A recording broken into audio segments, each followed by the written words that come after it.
नमस्कार. आज आपण मस्त अशी तिखट मसाला लसूण शेव तयार करणार आहोत. त्यासाठी सुरुवातीला एक वाटण तयार करून घेऊयात. 20 ते 25 लसणाच्या पाकळ्या, 2 चमचे जिरे आणि 1 चमचा ओवा घेतलेला आहे. मिक्सरच्या भांड्यामध्ये काढायचं आहे. मस्त असं बारीक वाटून घ्यायचं आहे.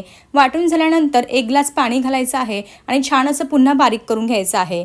आता हे जे मिश्रण आहे ना, त्या मिश्रणाच्या तयार झालेल्या पाण्यामध्येच आपल्याला शेवसाठी लागणारं पीठ मळून घ्यायचं आहे.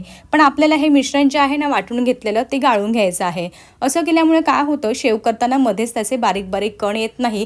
त्यामुळे लक्षात ठेवा, हे पाणी आपल्याला गाळूनच घ्यायचं आहे. आता एक चाळण घेतलेली आहे. चाळणीमध्ये आपल्या घरातली जी आमटीची वाटी असते ना, त्या वाटीने 3 वाट्या बेसन पीठ घेतलेलं आहे. स्वच्छ असं चाळून घ्यायचं आहे बेसन पीठ.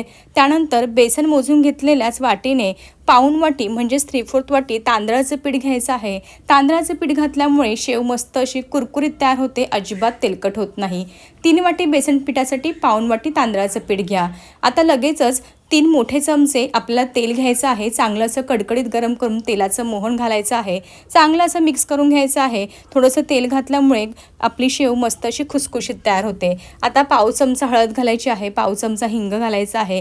1 चमचा लाल तिखट आणि चवीनुसार मीठ घालायचं आहे. व्यवस्थित घातलेले मसाले मिक्स करून घेऊयात. आता आपण सुरुवातीला जे वाटणाचं पाणी तयार करून घेतलं होतं ना, त्या पाण्यामध्येच आपल्याला ह्याचं पीठ भिजवून घ्यायचं आहे. सुरुवातीला सर्व पाणी आपल्याला घालून घ्यायचं आहे. लागेल तसं थोडं थोडं पाणी घालायचं आणि शेवसाठी लागणारं पीठ भिजवून घ्यायचं आहे. लक्षात ठेवा, एकदम घट्टसर पीठ भिजवायचं नाही, थोडंसं पातळ भिजवायचं आहे. आता लागेल तसं वरतून थोडंसं साधं पाणी घ्यायचं आहे आणि मस्त असं शेवसाठी लागणारं पीठ भिजवून घेऊयात. व्हिडिओमध्ये सांगितलं त्याचप्रमाणे कन्सिस्टन्सी ठेवायची आहे, म्हणजे कशी शेव पाडताना अजिबात जास्तीचा त्रास होत नाही. हे पहा, अगदी चमच्याने मी सोऱ्यामध्ये हे मिश्रण भरते. इतपत मस्त असं सैलसर आहे.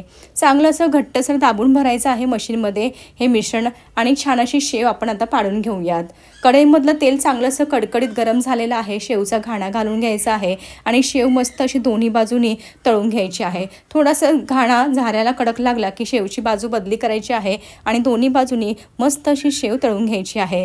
हे पहा, मस्त अशी खमंग कुरकुरीत मसाला तिखट लसूण शेव तयार आहे.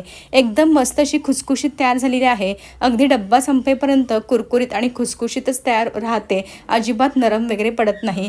रेसिपी एकदा जरूर करून पहा आणि कशी झाली मला कमेंट बॉक्समध्ये सांगायला मात्र विसरू नका. असेच भेटूया एका नवीन आणि सोप्या रेसिपीसोबत. तोपर्यंत मस्त खा आणि हेल्दी राहा. Bye bye.